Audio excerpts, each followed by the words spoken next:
तिचा दया पानशास्त्र सावनी कोळी शुराटा चतरी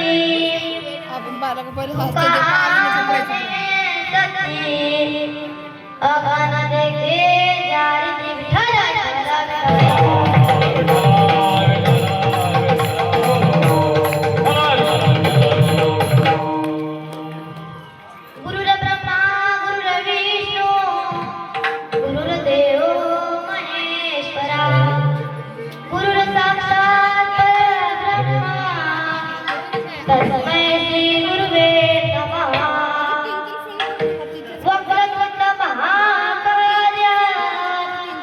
सूर्यकोटि समाप्रभ निर्विघ्नं कुरु मे देव सर्वकार्येषु सर्वदा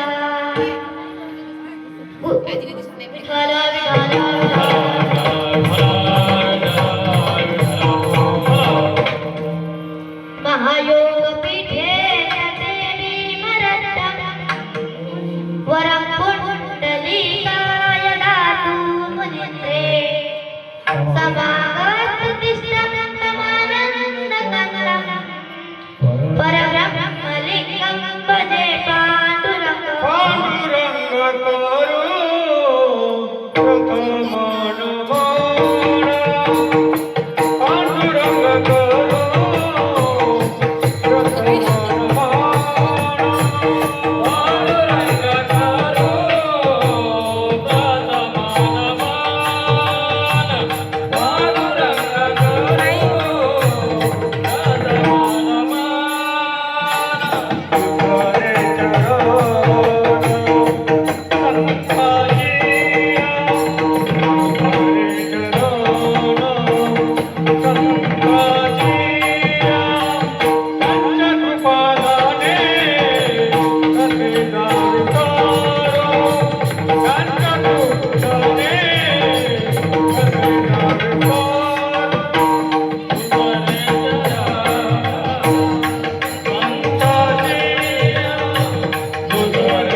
ओम नमो ज्ञानेश्वराय ओम नमो ज्ञानेश्वराय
झाला आहे तयारती दृढ मनावा करी सादया कारण विठ्ठल विठ्ठल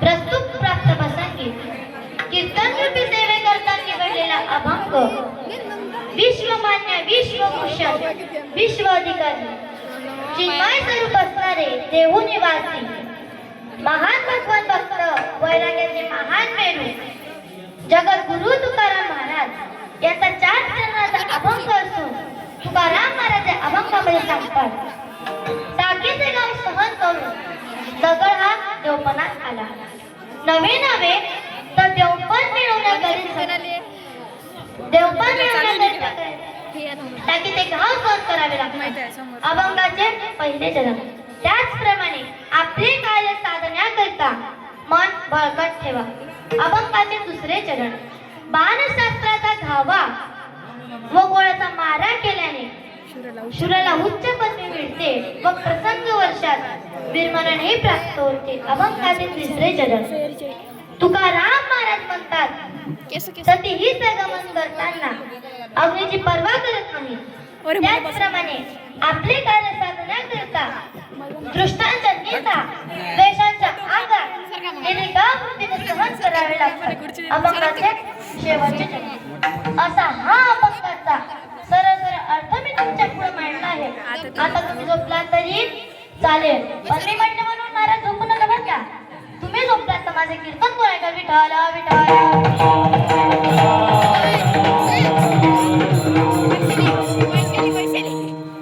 कीर्तन चालू करणे अगोदर थोडासा परिहार द्यायचा तो म्हणजे की असा आज महादेवपुरी देवस्थान इथं मला कीर्तनाची संधी मिळाली यांचे मी खूप आभार मानते असे असणारे आपले शुभम भाऊ असतील संजू महाराज असतील मलमकार महाराज असतील किंवा आपले गायनाचार्य असतील पकवाज वादक असतील माकोळे महाराज असतील यांचे मी खूप आभार मानते व आपले भागवताचार्य श्याम महाराज असतील यांचे मी खूप आभार मानते व तुम्ही सर्व श्रोते तुम्ही मला कीर्तनाची संधी दिली यांचे मी खूप आभार मानते व माझ्या सेवेला सुरुवात करते विठ्ठल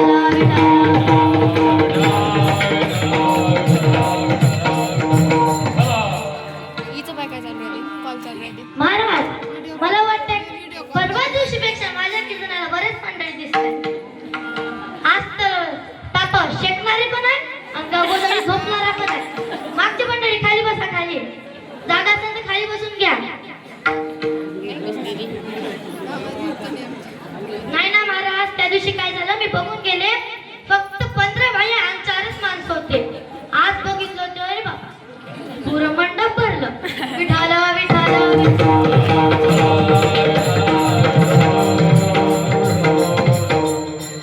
तुकाराम महाराजांनी हा बघा साधा काम करता लिहिलं आहे याच्या अगोदर मनुष्य मंत्राचा विचार केला तर मानवाचे 4 प्रकार पडतात किती प्रकार पडतात महाराज अरे बोलत चला महिला मंडळ तुम्ही तर हुशार आहेत ना बोलत चला किती प्रकार पडतात आवाज काय आला बाबा तिकडची मंडळी झोपलात काय मोठे म्हणा किती 4च ना असा 7 नाही ना की कोणते कोणते माहिती आहे का माहिती आहे का नाही म्हणा महाराज आम्हाला काय माहिती आहे तुम्हाला फक्त मोबाईल तुम्हाला ज्ञानेश्वरी नाही माहित तुम्हाला भागवत नाही माहित तुम्हाला हरिपाठ नाही माहित तुम्हाला काय माहित असतं मोबाईल शिवाय दुनिया सारी भ्रष्ट झाली हो महाराज झाली की नाही महिला मंडळ झाली की नाही झाली ना अरे तुम्हीच बघता आणि हो पण म्हणत नाही अवघड महाराज तुमचं अहो आधी लेकरं रडायला लागले की तेल मीठ लावून भाकरी द्यायच्या पण आता लेकरं रडायला लागले तर मागची मंडळी काय देतात काय आवाजच येत नाही जून आलात ना फराळाचं केलंय पोटभर मागची मंडळी केलंय ना बोलत चला किती प्रकार पडतात मग अहो तुम्ही मोबाईल देता आणि माझी आई मला हरिपाठ केल्याशिवाय जेवण देत नाही आणि तुम्ही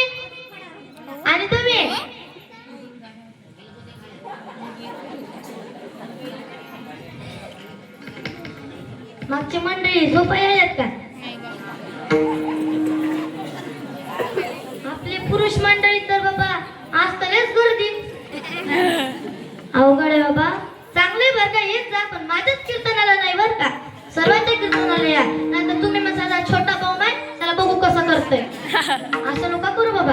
तुमची मुलगी आहे मी लहान, मला समजून घ्या चुकलं तर. विठ्ठल विठ्ठल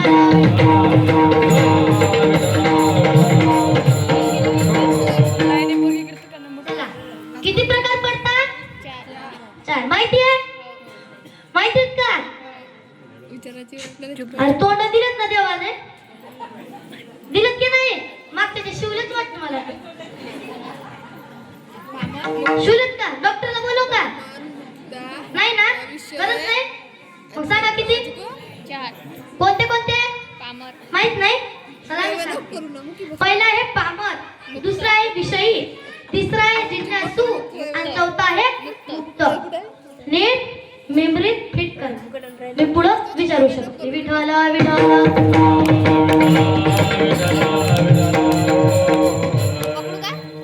पामर, विषयी, जिज्ञासू आणि मुक्त यातील प्रत्येकाची अवस्था भिन्न भिन्न स्वरूपाची आहे. एका वाक्यात जर सांगायचं झालं तर पामराची अवस्था माऊली ज्ञानोबा 13 वेळा सांगतात. कशाही प्रकारे विषय संपादन करणे हाच त्यांचा हेतू असतो. माऊली ज्ञानोबा सांगतात, अंगा मनासी रुचावे एतुलने कृत्य कृत नाटवे जे करणे याचे निनावे बलतेची करी. आपल्या मनाला वाटेल जसे वागतो. जिथे जाऊ नये म्हटलं तिथे जाणारच, जे करू नये म्हटलं ते करणारच, जे खाऊ नये म्हटलं ते खाणारच, जे पिऊ नये म्हटलं ते पिणारच. कबीरदासजी महाराज सांगतात, हे औट हात का मानव देह अल्लाने तुझे दिया. हे औट हात का मानव देह अल्लाने तुझे दिया. हे खाया पिया से सोया नाच माना होया. खाया पिया से सोया नाच माना होया. खाया पिया से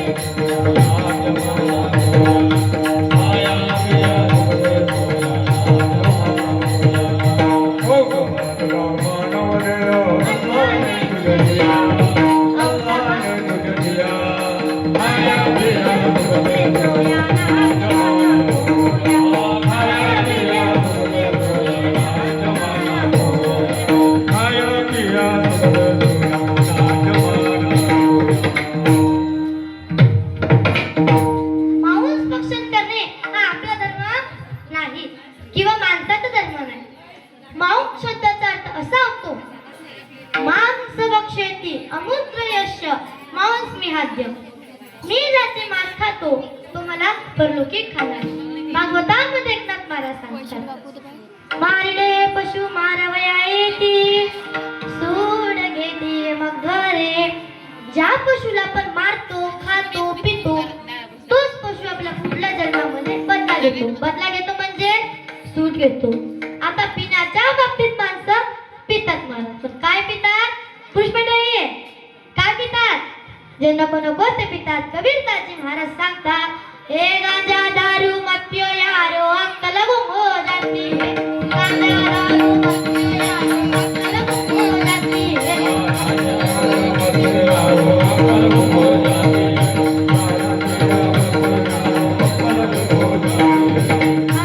गांजा दारू मत पियो यारो अक्कल गुम हो जाती है. गांजा दारू मत पियो यारो अक्कल गुम हो जाती है.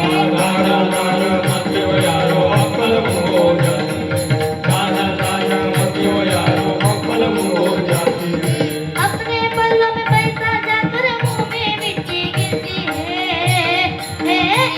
हे गांजा दारू मत पियो यारो अक्कल गुम हो जाती है. हे गांजा दारू मत पियो यारो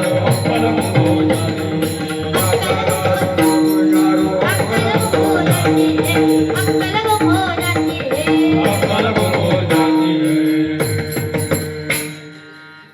दारू पिणाऱ्या माणसाचे काही फायदे तर काही तोटे.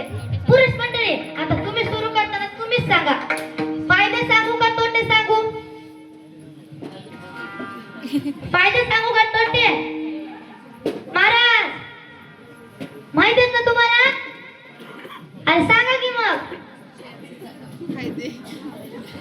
महिला म्हणतात तुम्ही गप बसा जरा, तुम्ही गप बसा. पुरुष मंडळीला विचारताय की काहीतरी. मला माहिती आहे तुम्ही लय ज्ञानी आहे हो महाराज. सांगा पुरुष मंडळी, सांगा फायदे सांगू का तोटे? मला तर वाटते तोटे तुम्हाला सर्वांनाच माहिती असतील. चला फायदेच सांगतो. फायदे सांगितले की जर असे प्यायला पण लागल. हाय का नाही महाराज? पुरुष मंडळी बरोबर आहे का? नाही बरं का, तसं काही करू नका. आताच सांगते. दारू पिणाऱ्या माणसाचा पहिला फायदा असा आहे की दारू पिणाऱ्या माणसाला कुत्रा कधी चावत नाही. आता का चावत नाही हो? का चावत नाही? कारण रस्त्याने चालताना अख्खा रस्ता त्याच्या बापाचाच असतो. समोरून कुत्रा सुद्धा येत असेल त्या कुत्र्याला असे वाटते की माझ्याहून मोठा कुत्रा माझ्या समोरून येतोय. आता तो जर माझ्या अंगावर पडला तर माझे काय होईल? म्हणून दारू पिणाऱ्या माणसाला कुत्रा कधी चावत नाही. दारू पिणाऱ्या माणसाचा दुसरा फायदा असा आहे की दारू पिणाऱ्या माणसाच्या घरी चोरी होते. पुरुष मंडळी आपल्या घर झालेली आहे का? झाली का? सांगा ना. नाही झाली? बरोबर आहे, नाही झाली असते. बाकी तर चोराला सुद्धा माहिती असतं की याचा दारूड आहे, याच्या घरी काय असणार मूळ बाय पत्नी सोडून. म्हणून दारू पिणाऱ्या माणसाच्या घरी चोरी कधी होत नाही. आता दारू पिणाऱ्या माणसाचा तिसरा फायदा असा आहे की दारू पिणाऱ्या माणसाला म्हातारपणच कधी येत नाही. बरोबर संजू? बरोबर आहे ना? आता तुम्ही म्हणसाल महाराज त्याला म्हातारपण येत नाही, आम्ही पण थोडी थोडी घ्यायला चालूच करतो. पण तसं नाही बरं का. पुढचं काय संजू महाराज? आता सांगते. पुढचं वाक्य आहे का? दारू पिऊन त्याच्या सर्व किडन्यावरीवर फेल होऊन गेलेलं असतं, म्हणजेच त्याला जावे लागते, त्याचे रामराम सत्य होऊन गेलेलं असतं. म्हणून दारू पिणाऱ्या माणसाला म्हातारपण कधी येत नाही. विठाला विठाला.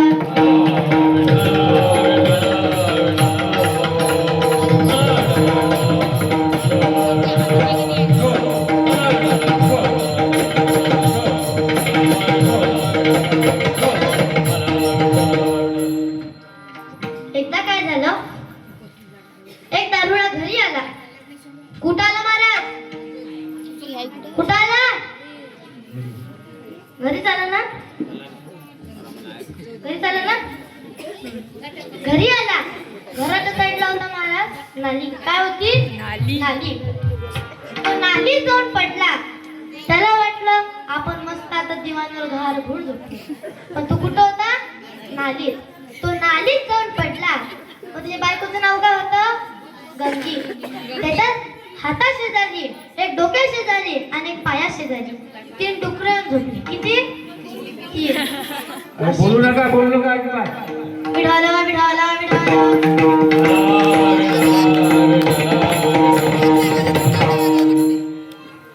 बायांनो तुम्हाला एक सांगू का? सांगू का? तुम्ही लयच वय वय कर. नाही ते सांगतात ना महाराज, बायांचे जातच उलटी. बोल म्हटत तर बोलणार नाही.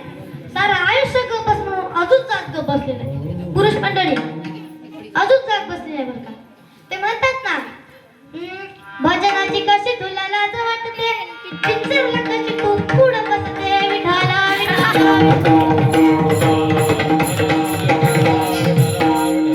आता गप बसताना वळवळ करायची नाही.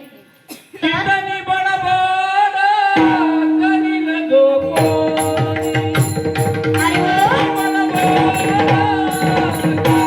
हो.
ते धनरेश असते. ते टाळ्या वाजवल्या ना ती धनरेश वाढली की तुमच्या घरी धन येत असतं. म्हणून वाजवत चला टाळ्या. वाजू सांगा आता. चला वाजवत मग एकदा. विठाला विठाला विठाला. मग आपलं काय चालू होतं? काय चालू होतं? डुकऱ्याच्या बायकोचं चालू होतं का दारुड्याच्या बायकोचं चालू होतं? कोणाच्या? दारुड्याच्याच ना? लक्ष देतात बरं का महिला मंडळ. आणि हीच जराशी पुरुष मंडळी पण लक्ष देतात, पण मागच्या तर काही ढंगच नाही. पाहिजा राग आहे. महाराजाचा धंदाच तोच. म्हटलं तर महाराजाला ना इतकं बोलायचं समोर नाही. मागे जाऊन किती बोला तुम्ही, त्या महाराजालाही काय वाटत नाही आणि बोलणाऱ्याला पण काय वाटत नाही. विठाला विठाला. चला मग आपण आता डुकराच्या बायकोवर जाऊ. बरोबर आहे ना? नाही मग काय दारुड्याच्या बायकोवर का? बरं चला जाऊ. मग त्या डुकराची शपटी होती ना अशी हाता शेजारच्या, तर त्या दारुड्याचा हात त्या डुकरावर पडला आणि तो हात घासत त्या डुकराच्या शेपटीपाशी जातो. कुठं जातो? शेपटीपाशी जातो. आणि तो काय म्हणतो महाराज दारुडा? गंगे अगं ए गंगे, रोज तर तू पुचडा घालून जाते, आज वेणी घालून विठाला विठाला.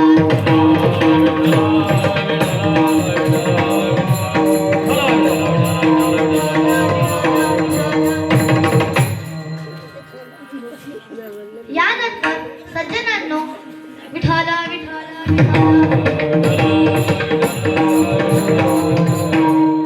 सांगण्याचं तात्पर्य, जो सर्वेचाराने वागतो त्याला पामरसे म्हणतात. विषयी पुरुषांची अवस्था कशी असते तर विहित भोगाचा उपभोग घेतो आणि परलौकिक भोगाकरिता कर्मचरण करतो. त्याची अवस्था माऊली नंदुबाई दुसऱ्या सांगतात.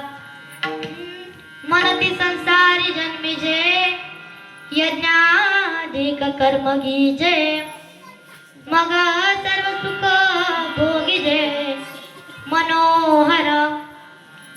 मग आता मोक्ष कोणाला म्हणतात? ज्याला इहलौकिक किंवा परलौकिक क्षण बघून सुखाचा कंटाळा आला आहे व योग ज्ञानी असतात अरुडवून जन्म मरण स्वप्नाची पैंजत घेतलेली आहे त्याला मुमुक्ष असे म्हणतात. पैभव सर्गाव बघले मुमुक्ष योग ज्ञान ओळखले, पुळती नवयानी नाभे पैजा जेत. आता तुम्हाला एक सांगू का? सध्याच्या काळात नाव सुद्धाले मस्त. काय नाव ठेवतात? नाव शांती. ऐकायचं नाही ना? नाव शांती, नसलेले भांडण आणती. नाव ज्ञानेश्वर, पिऊन आल्यावर दिसत नाही घर. नाव गंगाधर आणि आंघोळ नाही महिनाभर विठाला विठाला.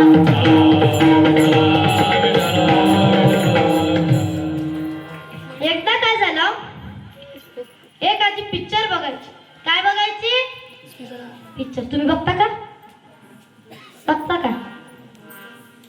का महाराज? बघता? बघा, असे प्रामाणिक पाहिजे महाराज लोक. आणि तुम्ही बघून सुद्धा मोबाईल नाही. आम्ही मोबाईलच बघत नाही. अहो मोबाईल बघता बघता तुम्ही एक दिवस भाजीत मीठ नाही टाकत आणि त्या नवऱ्याला म्हणता की मीठ टाकलं. बरोबर आहे का नाही पुरुष मंडळी? अहो मोबाईल पाहिजे, लय खतरनाक मोबाईल आहे बघा. विठाला विठाला.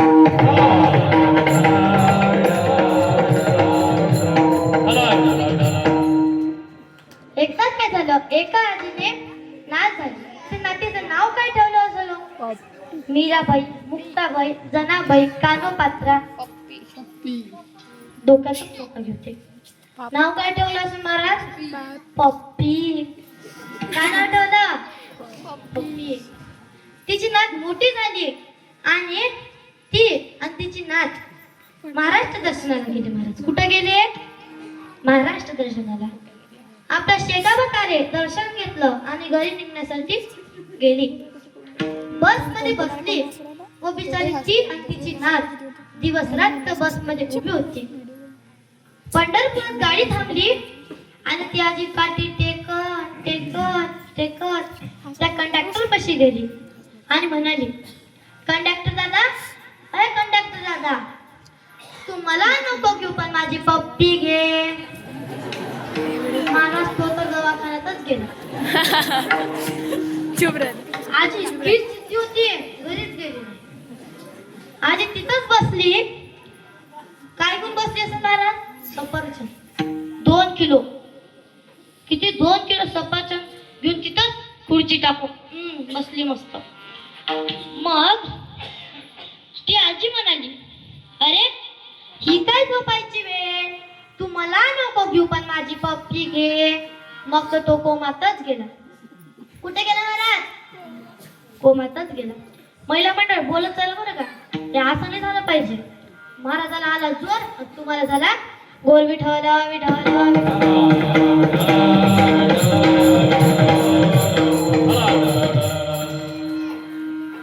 मग तो कोमातच गेला. तो त्या आधी घरी गेले नाही, तिथंच बसून राहिली. म्हणाली, तू मला नको घेऊ म्हणलं, माझी पप्पी घेऊ म्हणलं तर तू घेतलंच नाही. आता बघा बर का. मग तो शुद्धीवर आला आणि म्हणाला, आजी तुमच्या म्हणण्याचा अर्थ तरी काय होता? ती आजी म्हणती, अरे कंडक्टर, माझ्या नातीचं नाव पप्पी आहे. माझं म्हणणं होतं की तू सीटवर बसायला मला नको घेऊ पण माझ्या पप्पीला घे, असं माझं म्हणणं होतं.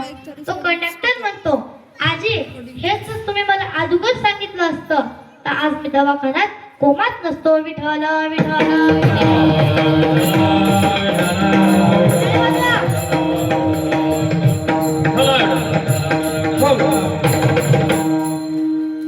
सज्जनांनो, देव मिळवण्याचा अधिकार फक्त माणसालाच आहे.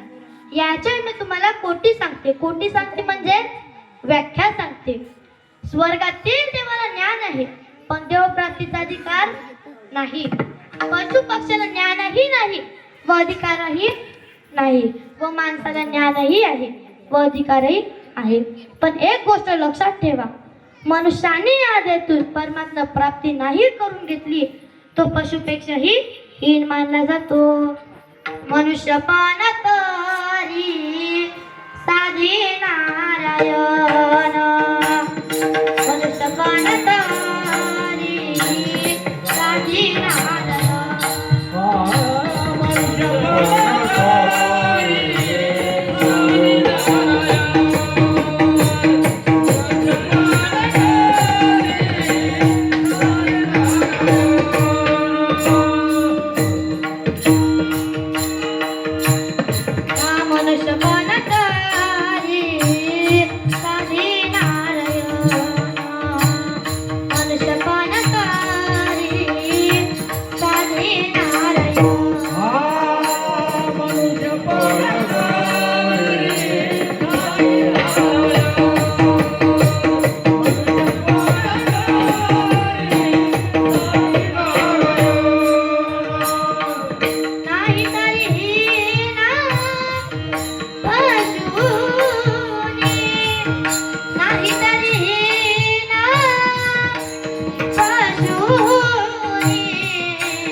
एकनाथ महाराज त्याच्यापेक्षाही कडक म्हणाले. काय म्हणाल ते ऐका. पाहुणे मनुष्यपणा जो न साधी आदि ब्रह्मज्ञाना जो लाटा गर्द बजाना पूछे विना जो पाळीचा. माणसांची गुणवस्तू तुलना केली जाते. एखाद्या गाढवाच्या ठिकाणी जर चांगले गुण दिसले तर आपले माणसं काय म्हणतात, त्या गाढवाला अक्कल आहे पण या माणसाला अक्कल नाही. म्हणून संतांनी यातून काय केलं तर परमात्मा साधला व भवसागराच्या पलीकडे ते पोहोचले. मनुष्य देह ऐसा निध साधिले ते साधा सिद्ध करुणे प्रबोध संत पार उतरले. माणसं म्हणतात महाराज परमात्मा काय तरुणपणी करायचं असतो की म्हातारपणी. म्हातारपणी रिटायरमेंट झाल्यानंतर परमात्माला लागतात. जोपर्यंत शरीर आहे, जोपर्यंत म्हातारपण दूर आहे, जोपर्यंत इंद्रिय शक्ती आहे, तोपर्यंत आत्मकल्याणाकरिता महान प्रयत्न करा. तहान लागला वीर खोदण्यास काहीही अर्थ नाही. शास्त्रकार सांगतात यावत संस्थमितम कलवरम गृहम यावचंद्रे जरा यावचंद्रिय शक्तिर प्रतिरहता यावचंदायुष आत्मश्रेषिता देव विदुषा कार्या प्रेतो महा प्रोददीप्ते भवते तुपखननं प्रद्युक्तं नायुष विठल विठल.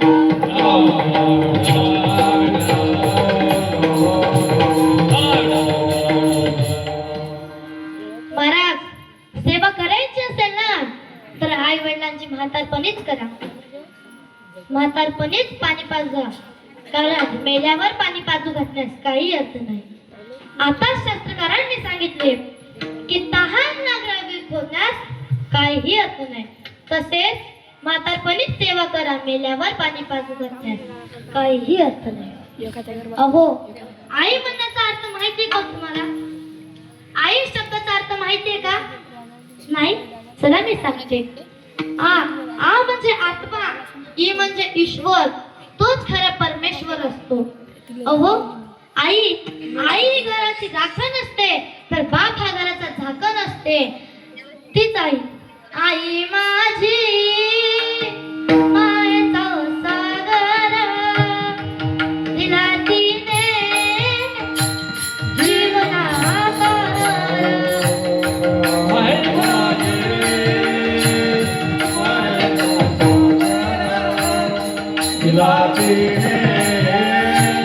जीवनाकार. आई वडील माझे जीवनाचा किती आई माझे मायेचा सागर दिला तिने जीवनाकार.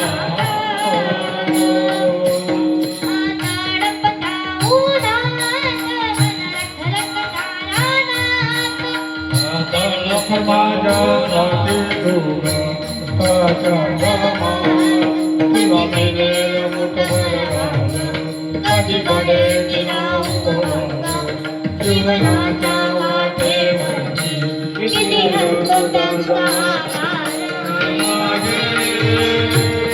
मायेचा सागर दिला तिने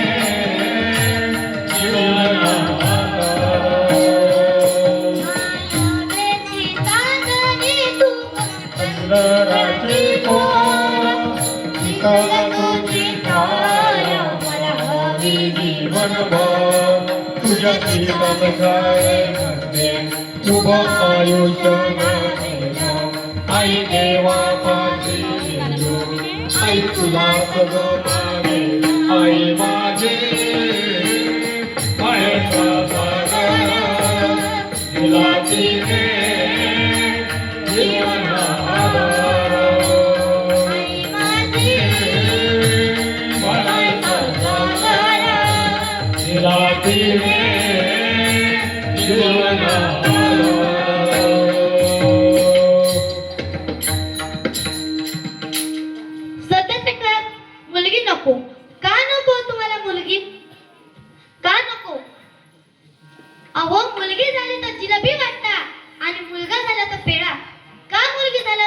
वाटत नाहीत? का वाटत नाहीत? का वाटत नाही हो? वा, मला त्यांना सगळं माहिती आहे. विठाला विठाला विठाला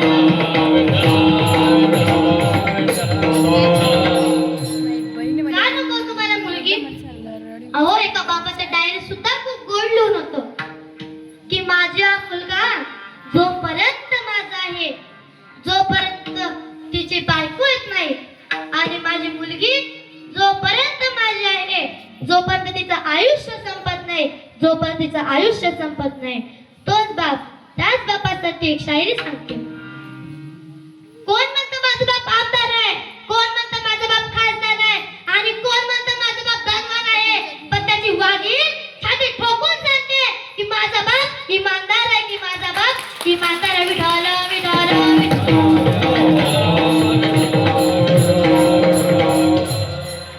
मागच्या मंडळी टाळ्या वाजवत चला बरं का, उपकार केल्यासारखे वाजवू नका. नाही, मागच्या मंडळीचं चालू आहे. घे घे, उपकार करू राहिली ना, घे.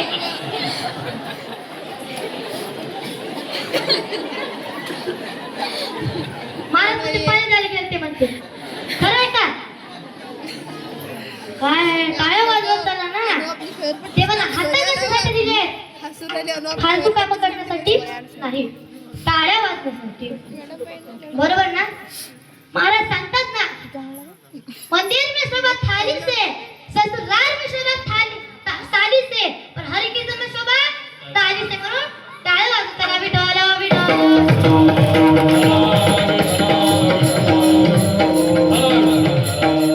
उपकार केल्याशिवाय सारख्या वाजवू नका. विठाला विठाला.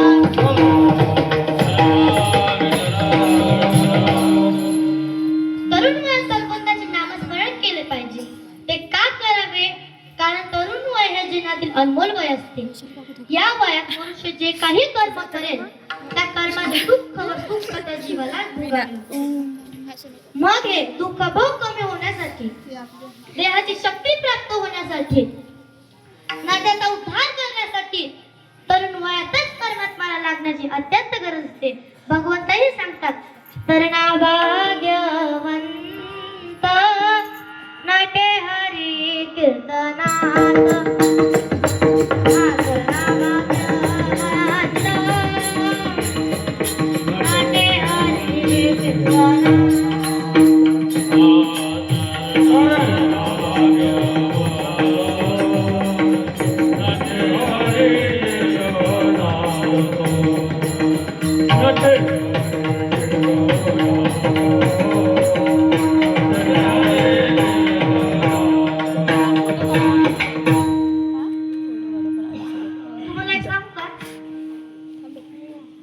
आता जर 10 वाजून 16 मिनिटं झाली, मग आपलं कीर्तन 2-3 वाजेपर्यंत चाललं तर चालेल? चालेल ना? नाही, ते मागची मंडळी जरा डुलक्या खायला लागत ना, म्हणून म्हटलं विठाला विठाला.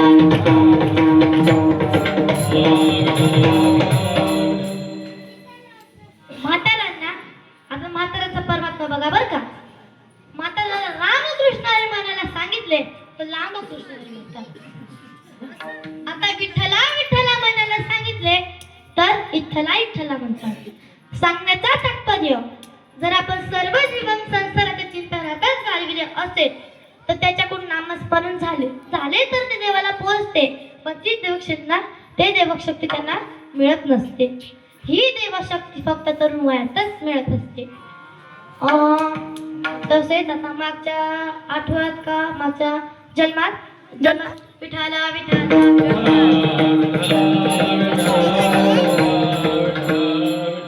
महिन्यात मी खरबळीला कीर्तनासाठी गेले. कीर्तनासाठी गेले. कीर्तनात विठ्ठला विठ्ठला भजन म्हणायला सांगितले. काय तर विठ्ठला विठ्ठला. सर्व महिला मंडळ म्हणत होत्या, पण त्यात एक मावशी म्हणतच नव्हती. ती काहीतरी भलतच म्हणत होती. काय म्हणत होती? काहीतरी भलतच. मी नीट ऐकलं तर ती काय म्हणत होती? पप्प्याचे बाबा. ती पप्प्याचे बाबा करत होती.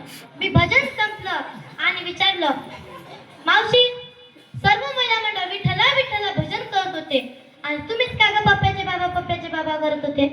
ती म्हणाली, नको बाई मला लाज वाटते. तिला कशाची लाज सांगा ना. नको बाई मला लाज वाटते. म्हणजे तुमची मुलगी म्हणून मला सांगा. ती म्हणाली, अगं ते माझ्या नवऱ्याचं नाव आहे म्हणून मला लाज वाटते. विठ्ठला विठ्ठला.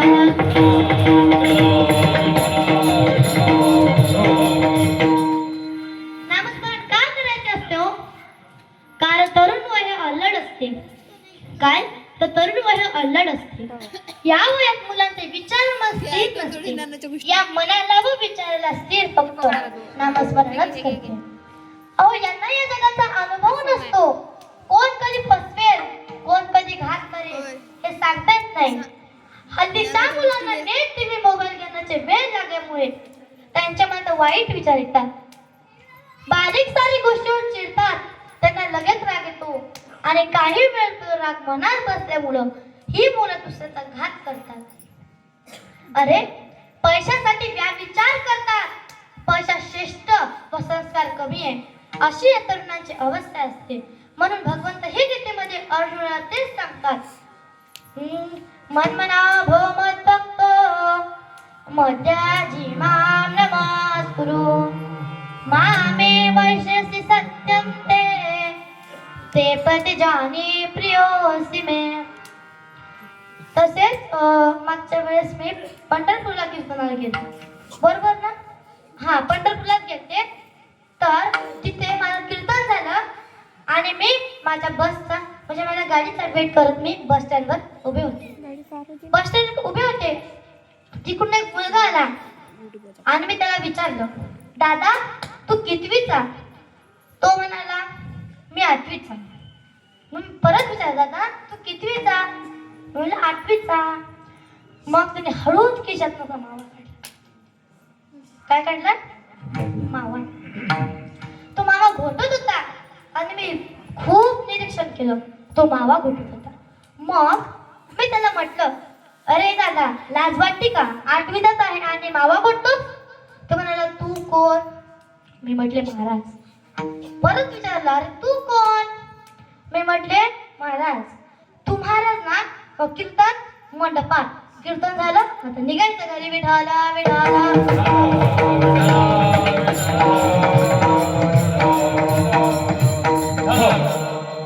म्हणून भगवंत सांगतात, मन मना भोमत भक्त मद्याजी मां नमस्कुरु मामे वैश्यसि सत्यं ते प्रतिजाने प्रियोसि मे. या श्लोकावर मौलीने खूप वेळ लिहिले. सर्व इंद्रिय मला अर्पण कर असे देव सांगतात, पण मुख्य मन अर्पण कर, कारण मी इंद्रियाचा राजा आहे. किंबहुना आपुले मना करी माझे कातन माझे निश्रवणे कान बरवणे घाली. योगशास्त्रामध्ये एक वाक्य आहे, एक वेळा जो होतो तो योगी, 2 वेळा जो होतो तो भोगी व शरीरासारखा सतत करत राहतो तो म्हणजे रोगी. मन हे अत्यंत चंचल आहे, कारण याच्यामध्ये 3 दोष आहेत. किती दोष आहेत? 3. पहिला आहे मन दोष, दुसरा आहे विषय दोष, तिसरा आहे औरण दोष. किती आहेत? मग किती आहेत ते? 3. म्हणून महाराज सांगत होतात की म्हणून विठाला विठाला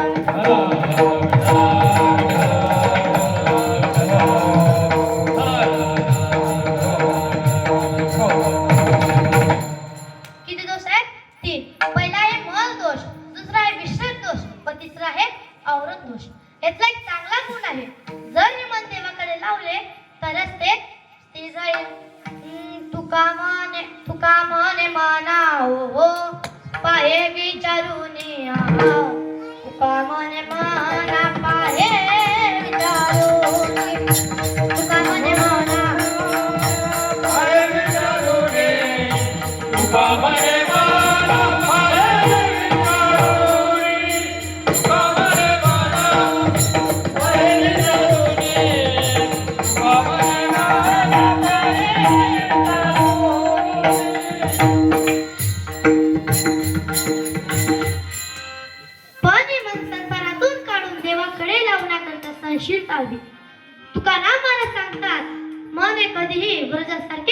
पाहिजे.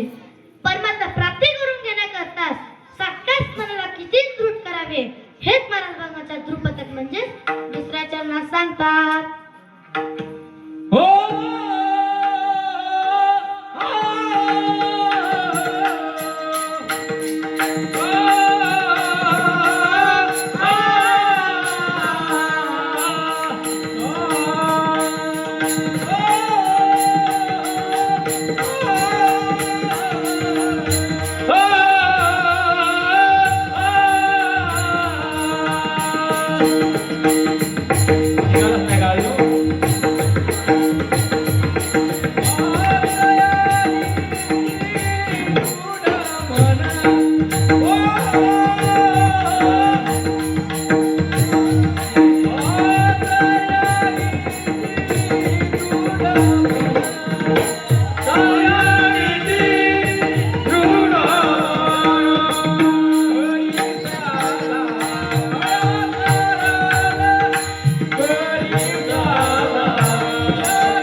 टाळ्या वाजवा. उभे राहणारी मंडळी टाळ्या वाजवा. आता मी काय सांगितलं हमेशा वाटते. तुम्हाला पैसा नको फोटो नाही निघाला. बघा महाराज तर तुम्ही वाया गेला मोबाईल पाहिजे. व्हिडिओ काढला ती गोष्टी आता व्हिडिओ नाही काढले म्हणून. तुम्ही विडाला विडाला विडाला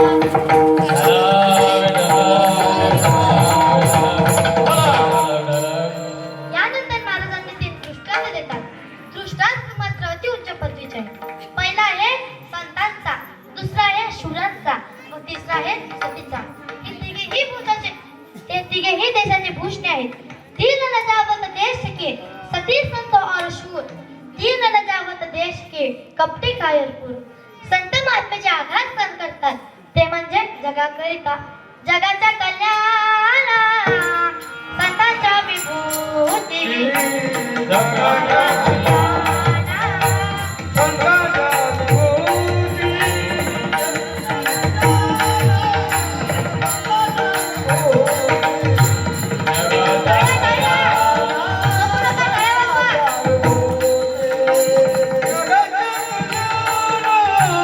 संतांच्या विभूती जगाच्या कल्याण संतांच्या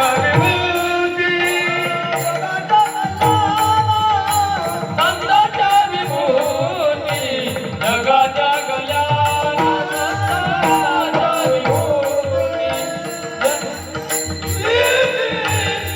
परोपकारे जगद्गीती परोपकारे जगद्गीती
हार्मोनियमसाठी एकदा जोरदार टाळ्या वाजवा. आता तुम्ही म्हणसाल महाराजांना मधातच काढल्या टाळ्या वाजवा, पण ते कसं आहे ना, तुम्हाला झोप येऊ नये म्हणून ते टाळ्या वाजवल्या. समजलं का? विठाला विठाला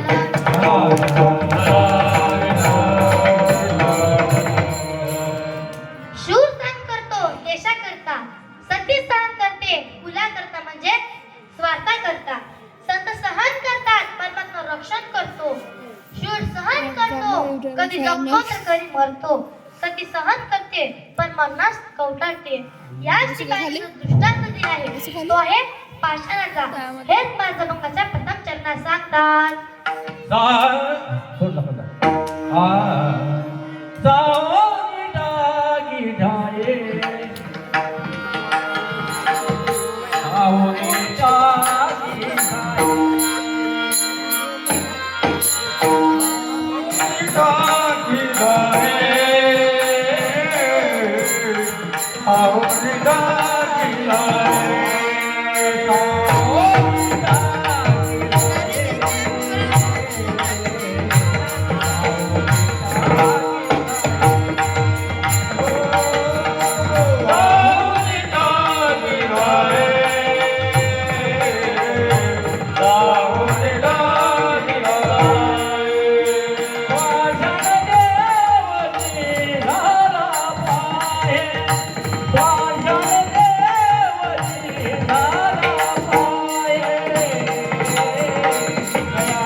एकदा काय झालं, एका मूर्तिकाराने श्रीकृष्णाची सुंदर अशी मूर्ती बनवली. मूर्ती एवढी मनमोहक होती की लाखो मूर्तिकारांमधून त्या मूर्तीचा प्रथम क्रमांक आला. मूर्ती बनवण्यासाठी किती कष्ट आणि किती दक्षता घ्यावी लागते हे त्या कारागिराला विचारले. कारागिराने सांगितले की माणसांचं सुद्धा असेच आहे.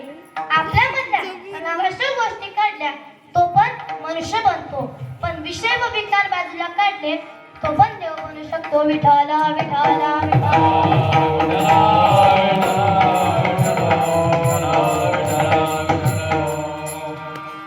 अहो या देशामध्ये अशी पण काही लोक पाहायला मिळतात. उदाहरणार्थ कलाप्रेमी शहाजान यांनी आपल्या स्वतःच्या पत्नीसाठी एका खुशाल कारागिराकडून ताजमहल बांधून घेतले. पण मनाने किती कमकत असेल हो. असा या देशामध्ये परत ताजमहल होऊ नये म्हणून त्या कारागिराचे हात तोडले. हेच तर मग सध्याच्या काळात जो द्विधेत्व आहे त्याची किंमत व त्याचं महत्व आम्हा लोकांना कळत नाही. अरे शिवजयंती आली की आपले तरुण बांधव म्हणतात, राजा राजा तुम्ही जन्माला या, आणि हातात बाटली खिशात गुटखा तोंडात पावा आणि म्हणतात राजा तुम्ही जन्माला या. अरे राजा जन्माला येण्या अगोदर तुम्हाला मावळा बनावं लागल. काय बनावं लागल? तर मावळा. तर मावळा कसा असावा ते एका वाक्यात सांगते. छत्रपती शिवाजी महाराजांचा एक मावळा लढाईमध्ये हात तुटले व घरी आला. अहो तेव्हाच सैनिकांना काही गाडी होती व बंगला होता, काहीच नव्हतं. झोपडीत राहणार तो मावळा असा एकच राजा होऊन गेला की ज्याने स्वराज्य निर्माण केलं आणि या महाराष्ट्राच्या भूमीवर आजही त्याचं नाव गाजतंय. एकच राजा इथे जन्मला, एकच राजा इथे जन्मला, शिवनेरी किल्ल्यावर. एकच राजा इथे जन्मला, शिवनेरी किल्ल्यावर. माझ्या देवाचं नाव गाजतंय गडकिल्ल्याच्या डोंगरावर. माझ्या देवाचं नाव गाजतंय गडकिल्ल्याच्या डोंगरावर.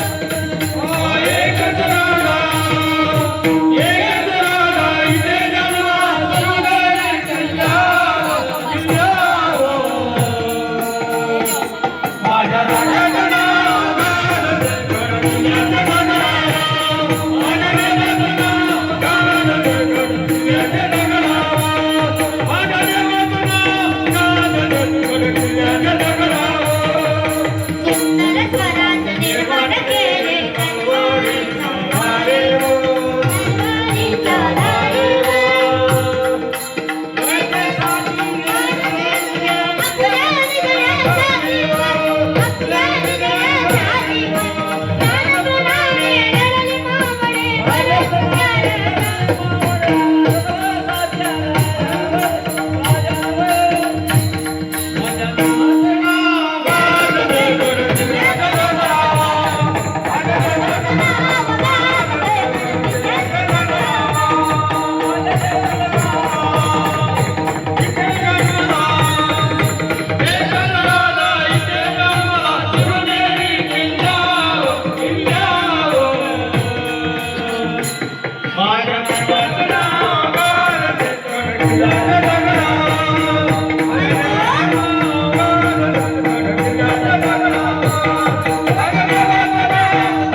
छत्रपती शिवाजी महाराज की धर्मवीर संभाजी महाराज की विठाला विठाला विठाला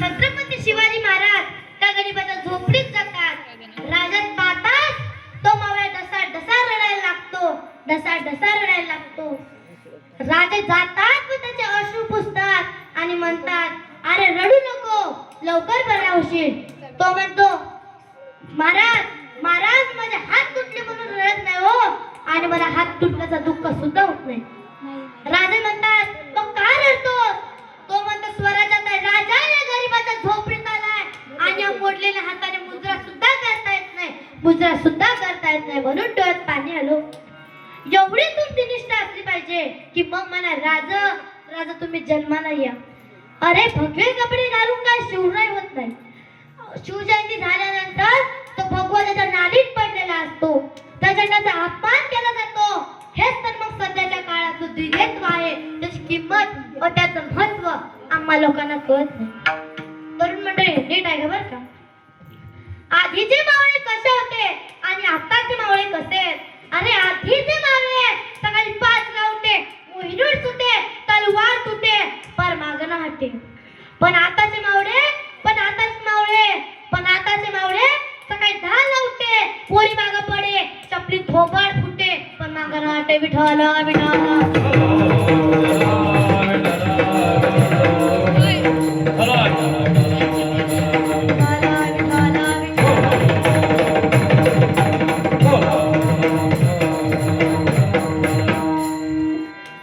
एकदा काय झालं हेच जपान तरुण स्त्री हजारो किलोमीटर वरून लेण्या पाहण्यासाठी अजिंठा वेरूळला पोहोचते सोबत एक हाय रेझोल्यूशन कॅमेरा मॅप एका प्रश्नाची यादी करून ती खूप बारकाईने अभ्यास करते अहो ज्ञानेश्वर महाराजांनी 16व्या वर्षी ज्ञानेश्वरी सांगितली आणि आपल्यातील काही 16व्या वर्षाची काही शहाणी मुलं त्या बाईचे फोटो काढतात ही बाब त्या वेळेला खटकते व ती बाई त्या मुलांना समजून सांगते ही a man don't capture I am not culture लेना काही बोट दाखवत सांगते हो this is the culture that take your my photo तरीही ती मुलं ऐकत नाही आणि म्हणतात ma'am what photo you and me ma'am what photo you and me ती बाई कंटाळून ठीक आहे म्हणते तर ही मुलं त्या बाईच्या खांद्यावर हात ठेवून फोटो काढतात असे प्रकार वेरूळ गाव भारतात बऱ्याच ठिकाणी घडतात हो पण ती बाई जपानला जाऊन तिथल्या लोकांना माहिती देते की कैलास मंदिर असं जगातील एकमेव मंदिर आहे की जे वरून खाली बांधत आणलेले आहे पण आपल्यातीलच काही शहाणी मुलं घरी जाऊन काय म्हणतात का वा काय मस्त होती राव हा बघ इथला फोटो हा बघ तिथला फोटो एखादा लेण्याजवळचा फोटो इंस्टा फेसबुकला टाकला की मित्र लगेच कमेंट करतात प्रो और लुकिंग हिरो अहो दिसत नाही ती हजारो वर्षाची कलाकृती आता इंजिनियरला लागवते अशी कलाकृती हा कलाकृतीचा देशाची शान आहे. अहो हे छोटे मुलं दिनाच्या पानात A for apple, B for ball, C for cat असे लिहून येतात. पण त्यांना काय माहिती असतं? A for army, B for Bharat आणि C for Chhatrapati Shivaji Maharaj, C for Chhatrapati Shivaji Maharaj. विठाला विठाला.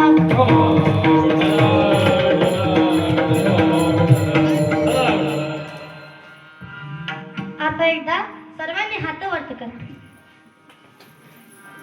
करा वरता आता लवकर. गेले का? पुरुष मंडळी, वरता मला काय वाटतंय की जे हात आहेत ना त्यांनीच वरत करा. करा लवकर वरता आता. बाकीच्यांनी केलं तर मला चिकन गुन्हा होणे असं म्हणायचं. म्हणून सर्वांनी एकदा हात वरत करा. आपण भजन करू. विठोबा रखुमाई,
कोण खतरनाक करते.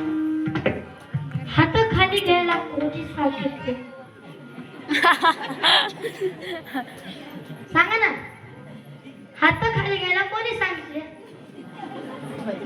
आमदार आता खासदार आता पण मोदी साहेब आलते.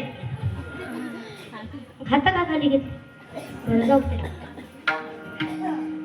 अहो आता एका गावात एक इतका चतुर मुलगा होता, इतका चतुर मुलगा होता. शिक्षकाने म्हटलं आता याची तोंडी परीक्षा घेऊ. माया बापू. जाऊ दे म्हणलं या तोंडी परीक्षा. मग शिक्षकाने त्याला पुढं बोलवले आणि बोला ना. विचारले, होय रे गण्या, तुझा जन्म कोणत्या वयात झाला? तो म्हणाला, सर माझा जन्म तर बुधवारी. म्हणाल बरं ठीक आहे. मुलगा म्हणाला, सर तुम्हाला मी प्रश्न विचारू का? सर म्हणाला, अरे बिनधास्त विचार, मी तर शिक्षक आहे, विचार. तर तो मुलगा म्हणाला, सर तुमचा जन्म कोणत्या वारी झाला? सर म्हणतात, माझा जन्म तर रविवारी. रविवारी झाला सर? काय सर तुम्ही सर खोटं बोलतात? सर म्हणाले, आता खोटं बोलायचं काय? म्हणजे सर रविवारी तर सुट्टी असते ना. तुम्ही कुठला जन्म?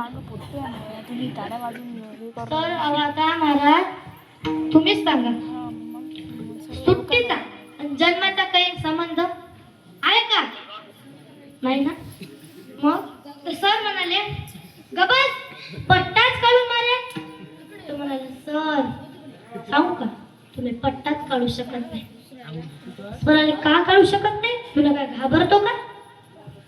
सर घाबरायचा विषयच नाही तर तुम्ही पट्टाच काढू शकत नाही. सर म्हणाले, का काढू शकत नाही सांग बरं.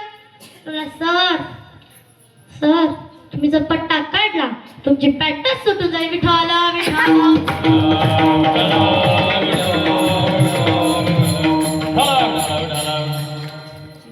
अहो आपण आपला प्रचंड का सुखी करू शकतो? काय करू शकतो? कारण ते सैनिक आपल्यासाठी सीमेवर दिवस रात्र लढतात हो. ते त्यांच्या आईची ना त्यांच्या वडिलांची ना त्यांच्या मूलबाळाची ना त्यांच्या पत्नीची ना त्याच्या बहिणीची पर्वा न करता ते आपल्यासाठी सीमेवर लढतात. सरकारची एकदा एका बहिणीने विचारले, दादा रक्षाबंधन आले आता येशील का? तो म्हणतो, या ह्या रक्षाबंधन नाही ग, पुढची रक्षाबंधन. पुढच्या रक्षाबंधन आली बहीण विचारते, दादा आता येशील का? तो या रक्षाबंधन नाही ग. दुसरी रक्षाबंधन येते, बहीण विचारते, दादा आता तर तिसरी रक्षाबंधन आहे, आता तुझी येशील का? तो म्हणतो, आता तू रक्षाबंधन विसरून जा. मी जर तिकडे आलो तर आपल्या देशावर आपल्या सीमेवर रक्षण कोण करणार? अहो शेवटी त्या सैनिकाचा प्राण जातो, पण त्याची व त्याच्या घरच्याची काही भेट होत नाही. अहो टाकीचे घाव सहन करून ते आपल्यासाठी सीमेवर लढतात. हेच महाराजांच्या तिसऱ्या चरणात सांगतात.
लवकरच संपवूया.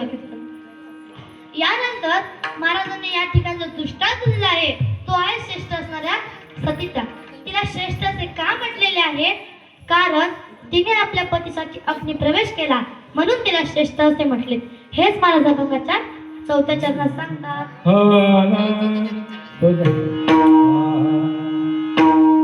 तुका म्हणे तुका